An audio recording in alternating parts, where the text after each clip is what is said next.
સુરતના કોસંબામાં ટ્રોલી બેગમાંથી મહિલાની લાશ મળવા મામલે પોલીસે દિલ્હીના ફિરોજાબાદથી આરોપીની ધરપકડ કરી છે। મૃતક યુવકને પ્રેમ સંબંધ રાખવા અને લગ્ન કરવા દબાણ કરતી હતી, જેને લઈ યુવકે તેની હત્યા કરી નાખી હતી। માંગરોળના કોસંબા ચકચારિત કેસમાં હત્યારાની ધરપકડ થતા મોટો ઘટસ્ફોટ સામે આવ્યો છે।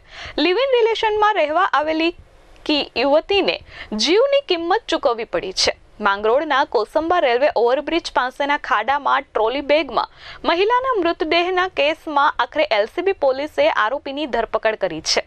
પકડાયેલ આરોપીનું નામ રવિ શર્મા છે, જે મૂળ બિહારનો રહેવાસી છે। તેની ધરપકડ દિલ્હી નજીક ફિરોઝાબાદથી કરવામાં આવી છે।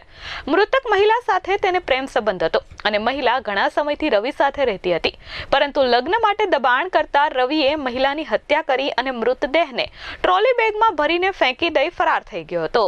કોસંબા પોલીસ સ્ટેશનમાં 3 તારીખે સવારે પોલીસને માહિતી મળેલી એક પર્પલ કલરની બેગ છે અને એની અંદર કોઈ મહિલાની ડેડ બોડી છે કે રવિકુમાર શર્મા નામનો એક વ્યક્તિ છે, એ ત્યાં નજીકમાં જે એક કોલોની છે એની અંદર રેન્ટેડ ભાડા ઉપર રહે છે અને એ વ્યક્તિ શંકાસ્પદ છે।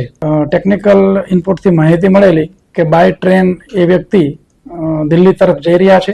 અમારી જે ટીમ છે એને આ આરોપી રવિકુમાર શર્મા ની ધરપકડ ફરીદાબાદથી કરી લીધેલી છે। જે આરોપી છે અને મહિલા જે કાજલ દેવી છે એની સાથે મેરેજ કરવા માંગતી હતી અને છેલ્લે જ્યારે આવી ત્યારે મહિલાને આ રવિ ઉપર એવો પણ શક હતો કે અન્ય સ્ત્રીઓ સાથે પણ એના સંબંધ છે અને એ બાબતમાં એ લોકો વચ્ચે ઝઘડા થતા હતા અને આ ઝઘડાના પરિણામે રવિકુમાર શર્માએ એનું ગળું દબાવી દીધેલું। નિર્મલ પટેલ, S24 ન્યૂઝ, કોસંબા।